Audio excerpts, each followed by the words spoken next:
Isang pinagpalang araw sa inyong lahat. Tayo po'y magninilay sa salita ng Diyos, ang pinagmumulan ng awa ng ating buhay, ang salitawa. Today we are celebrating the feast of Saint Mary Magdalene. In the past, our liturgical celebration of Saint Mary Magdalene was in the category of a memorial. But since the church recognizes her role in our encounter with the Lord, in recognizing the Lord better, and in following the Lord better, the late Pope Francis elevated the celebration of Saint Mary Magdalene into the category of a feast, like that of the apostles. And so what lessons can we get in this feast day? We first encounter Mary Magdalene in the Gospel of St. Luke. St. Luke tells us that there were several women who followed Jesus in his journey, and some of them were healed by Jesus in their infirmities. And one of them was named Mary Magdalene, whom Jesus healed from 7 demons. Perhaps this is the first encounter of Mary Magdalene with the Lord.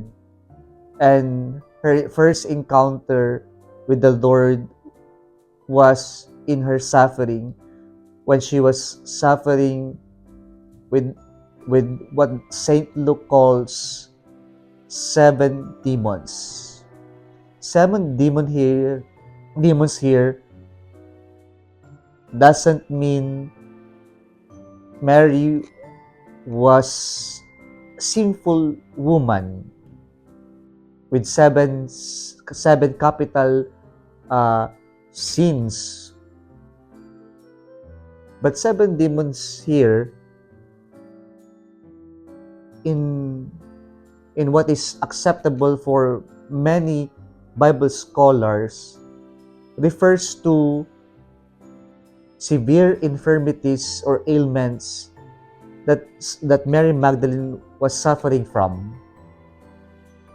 And Jesus healed her in her suffering, in her severe infirmities. And the next time we encounter Mary Magdalene in the scripture is during the crucifixion of Jesus, when Mary, the mother of Jesus, was accompanied by Mary Magdalene and another Mary. And the next time again that we encounter Mary is on the first day of the week, on a Sunday, when she visited the Lord, and then she found out that the body of Jesus was missing.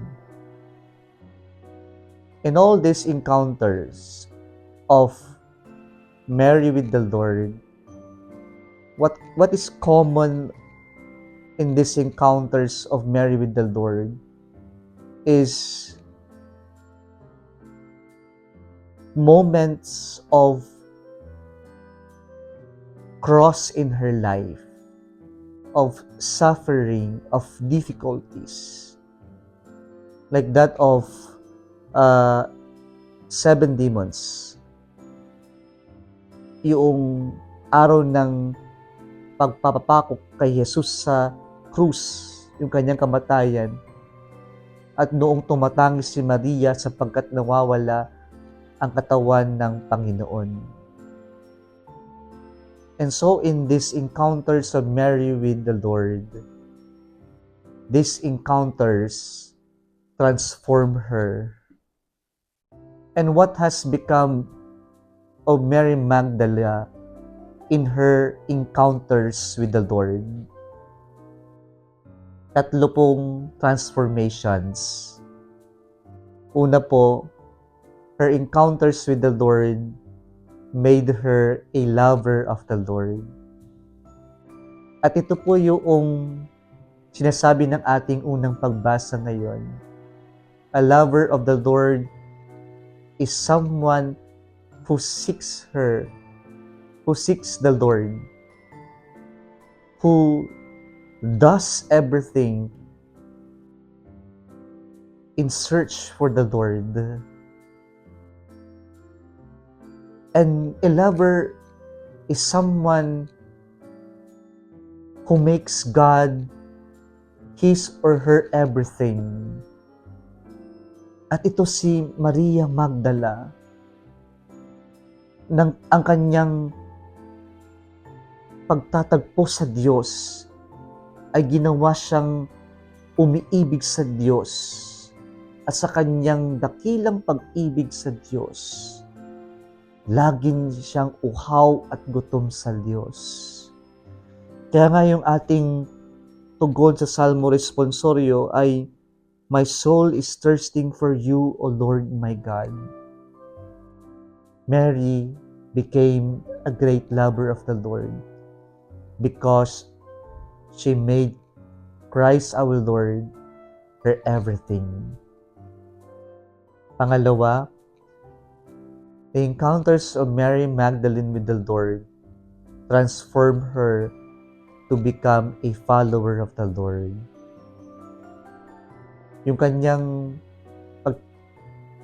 pagtagpo sa Diyos ay nagdulot na hindi lamang yung mahalin niya ang Diyos, pero ang sundan niya ang Diyos. You know, our encounters of the Lord transform us. But it doesn't only transform us.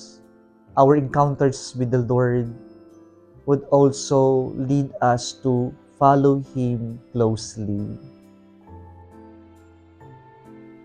Pangatlo, the encounters of Mary with the Lord transform her to become a missionary. On the first day of the week, the risen Lord tells Mary Magdalene to tell his brothers, the apostles, that he has truly been risen. She became the first missionary of the risen Lord. And so, when we encounter the Lord transforms us to become His lovers, His followers, and as His followers, He will send us to proclaim the good news that comes from the risen Lord. May the feast of Saint Mary Magdalene encourages us and inspire us to become like her, a lover, a follower, and a missionary. Kung nagustuhan mo ang video na ito, huwag kalimutang mag-like, i-share at mag-subscribe sa Salitawa Facebook page and YouTube channel. Muli isang pinagpalang araw sa inyong lahat.